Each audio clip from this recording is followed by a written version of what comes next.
quien es combatiente de Malvinas y politólogo. Hace un ratito nada más charlábamos con Edgardo Esteban, también combatiente de Malvinas, autor del libro Iluminados por el Fuego y actual director del Museo Malvinas. Y vamos a hablar ahora con una mujer que valientemente se desempeñó en Malvinas como veterana, es veterana y se desempeñó como enfermera de la Fuerza Aérea Argentina. Estela, buenas tardes, Julián de Sasouza te saluda. Buenas tardes, Julián, ¿cómo estás? ¿Me Muy, escuchas bien? sí, sí, te escuchamos perfecto, gracias por atendernos. No, gracias a ustedes. Bueno, Siempre somos agradecidas por favor, de toda esta difusión que nos están brindando. los agradecidos somos nosotros. Esto seguramente ya te lo habrán preguntado, pero para mí es importante recalcarlo, ¿no? Costó que llegue el reconocimiento a las mujeres como veteranas de guerra.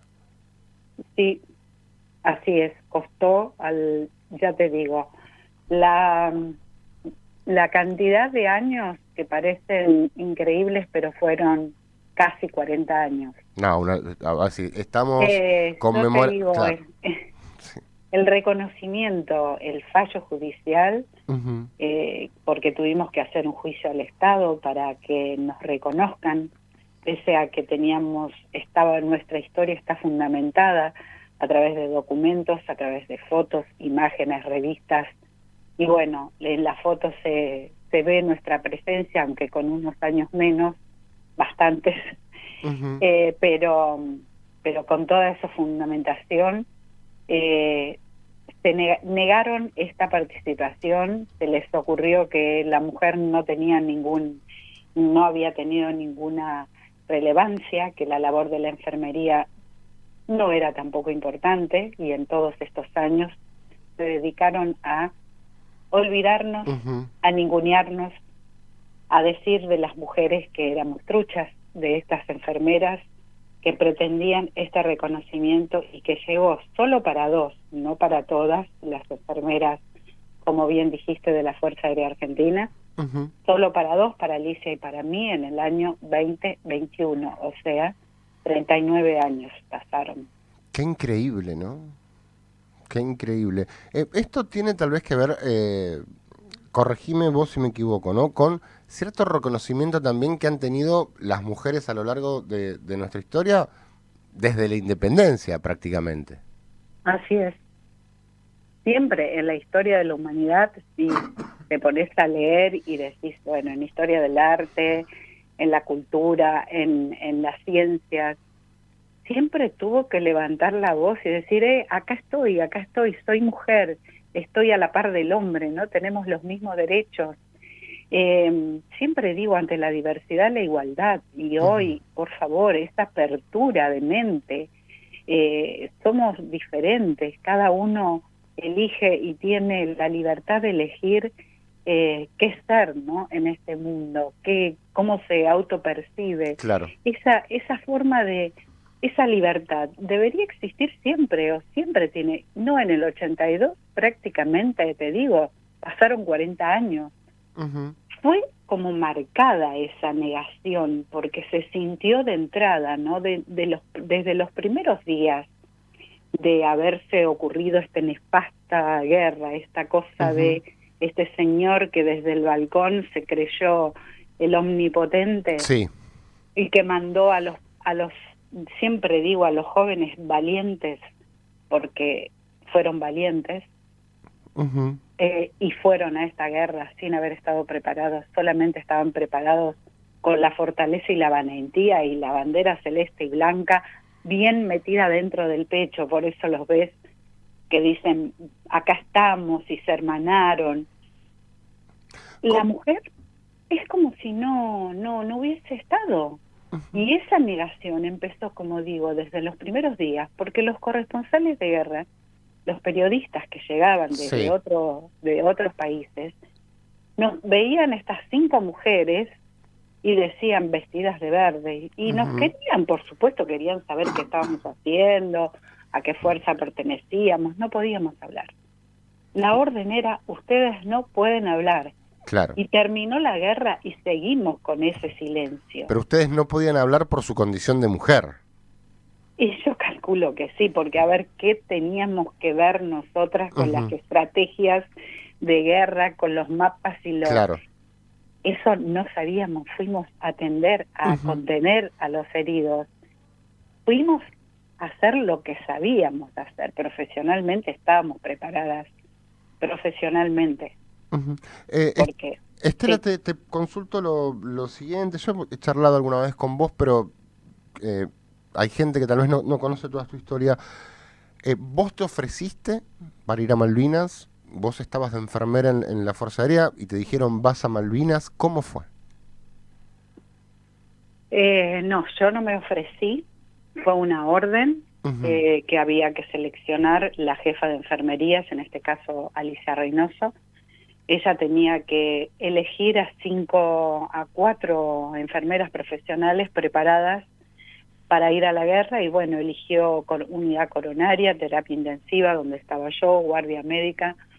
Bueno, eligió sus 4 compañeras que salieron del Hospital Aeronáutico Central con la idea de estar preparadas, pero la Fuerza Aérea siempre hace esos viajes en comisión que le Sí. decimos, y que va a lugares donde hay catástrofes, donde hay inundaciones, o siempre que se pide hacer primeros auxilios, hacer ese tipo de atención, de prevenciones, y bueno, nosotras estábamos preparadas, y la orden salió porque estábamos como enfermeras militares, habíamos hecho un curso de instrucción militar de 4 Sí. meses, ya recibidas como enfermeras, y por ello estábamos trabajando en ese hospital con un grado militar de cabo principal, y por supuesto estábamos bajo las órdenes de un gobierno de facto, por lo tanto se nos ordenó ir a esa guerra.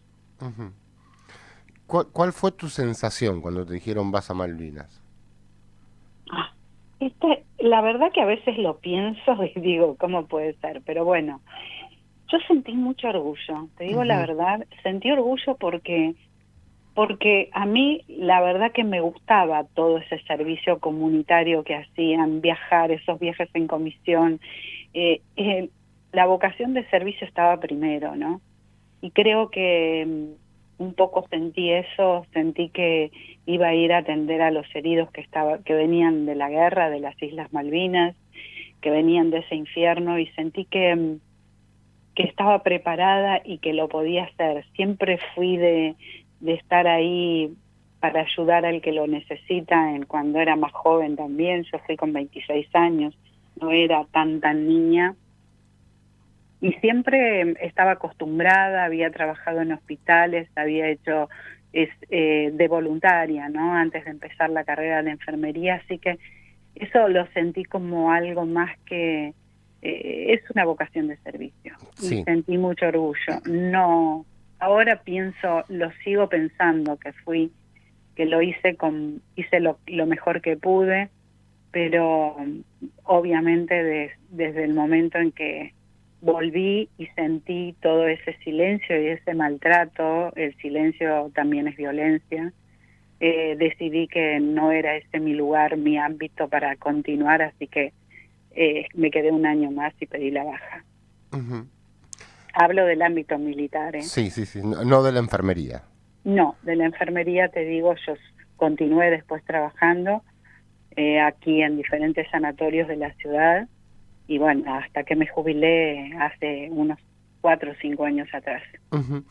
Y cuando volviste al continente, inicia en vos automáticamente la idea de que seas reconocida como veterana de guerra, o eso llevó un tiempo, o te generó alguna reflexión. Mira, la idea yo me considero veterana de guerra desde el momento en que participé de esta guerra, porque ser veterana de guerra es haber participado de una u otra manera en un conflicto bélico, Sí. y dentro del conflicto bélico también está no solamente ir a matar, sino también ir a atender a los heridos.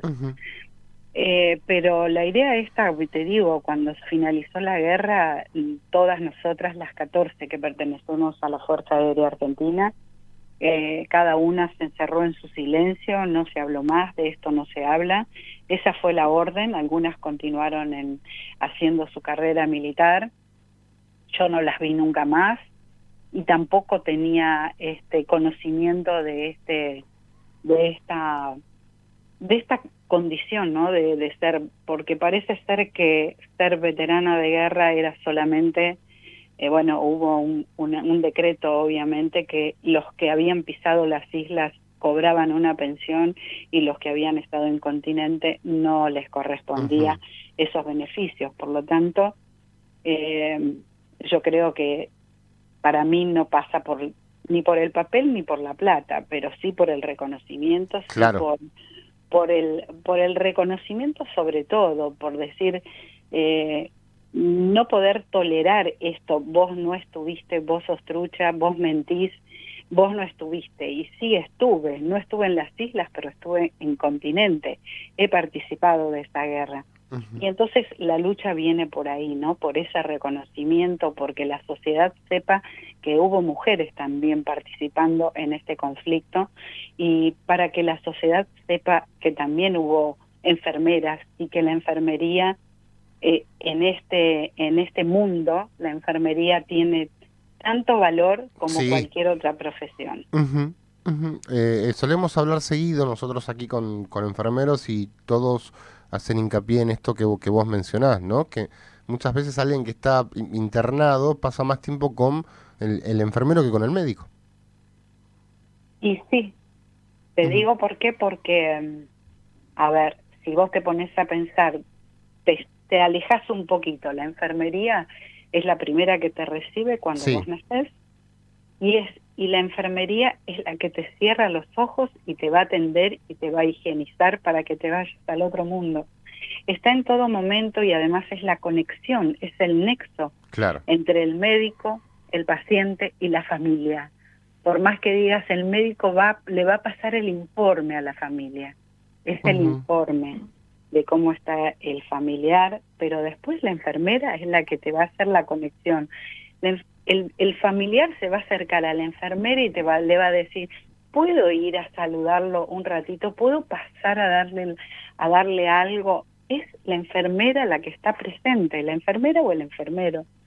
Ujú. Pero siempre está la enfermería. ¿Por qué se la desvaloriza tanto?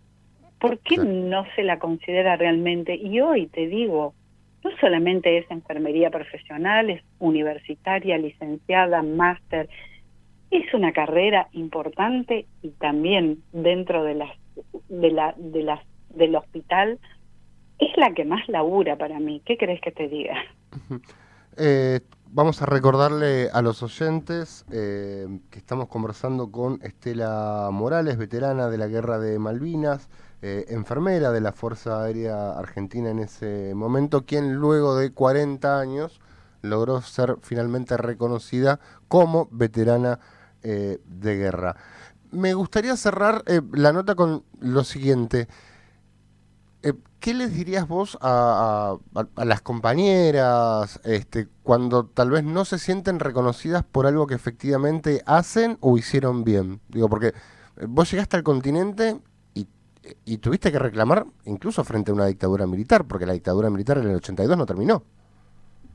Así es, así es. Eh, Fíjate vos cómo uno vivía ahí sumido, un poco, o sea, en un gobierno de facto, en una dictadura. ¿No sentís miedo?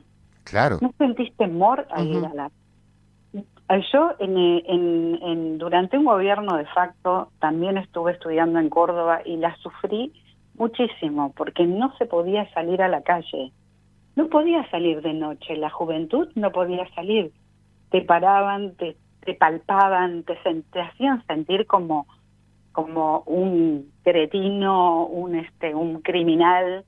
Era para todos, no teníamos libertad. No sé Ujú. si eso, lo captaron. Eso es un gobierno militar, eso es un gobierno de facto, eso es lo que se siente, lo que yo sentí, que pese a que en el hospital el personal de sanidad militar no yo al menos digo, no es como el personal de tropa, pero yo no vivía la violencia, era violencia verbal, pero igual se siente, ¿eh? Y se siente feo. Claro. Sí, sí, Así que seguramente. yo te digo, o sea, mis compañeras, mis compañeros, hay que levantar la voz, hay que decir, bueno, paren un poco, yo tengo mis derechos, tengo libertad de expresión, puedo decir lo que siento, y eso realmente lo tenemos que valorar en un gobierno democrático porque tenemos libertad de expresión, ¿no? Fíjate vos, estoy hablando y estoy contando todo lo que me pasó y me das la libertad para decir lo que significó para mí el gobierno de facto, lo que significó para mí estar en una guerra durante ese gobierno y recibir ese maltrato verbal que he recibido en esos años. Y lo digo con total libertad. Y la libertad que me dio de poder levantar la voz y de poder gritar y de poder decir, nosotras también estuvimos, con mi compañera Alicia levantamos esta bandera por la visibilidad de la mujer, y hay que seguir caminando porque hasta el día de hoy también seguimos. En silencio lo hacen, ¿viste? Como están acostumbrados, pero siguen esas represiones, siguen esa discriminación. Todavía hay, ¿no? Están las Fuerzas Armadas, siguen. Y la verdad que siempre digo esto, no hay que bajar los brazos, hay que seguir caminando, hay que luchar por los ideales de cada uno, hay que seguir, pero siempre con la verdad. Si vos contás la verdad, que eso es lo importante, que hay que contar la verdad, hay que salir a decir, bueno, acá falta un pedacito de historia que no se contó, y fue la participación de las mujeres en esta guerra y durante un gobierno de facto. Hay que decirlo, hay que contarlo, hay que contar esta verdad porque sin memoria, viste que dicen, sin memoria no hay historia. Claramente. Y la historia completa, porque si vos la contás por la mitad, tampoco es la verdadera historia, ¿no? Estela, la verdad que ha sido un verdadero placer, un verdadero honor poder conversar con vos sobre estos temas y espero que prontamente volvamos a comunicarnos. Te mandamos un gran abrazo. Cuando quieras, acá estoy. Muchísimas gracias, te agradezco un montón y seguimos adelante. Con la celeste y blanca bien aferrada a nuestro pecho. Falta eso, un poco más de patriotismo, ¿no? Hay que seguir adelante y continuar con esta libertad de expresión y con esta forma de gobierno que nos hace bien. Perfecto, Estela, Gracias. a vos, un gran abrazo, hasta pronto. Estela Morales, veterana de Malvinas, ella fue enfermera de la Fuerza Aérea Argentina durante el conflicto y tuvo que pelear durante 40 años, la verdad que es increíble, no lo puedo creer, 40 años peleando para que sea reconocida como veterana de guerra. Somos Accord Salud, cobertura médica a tu medida. Te ofrecemos un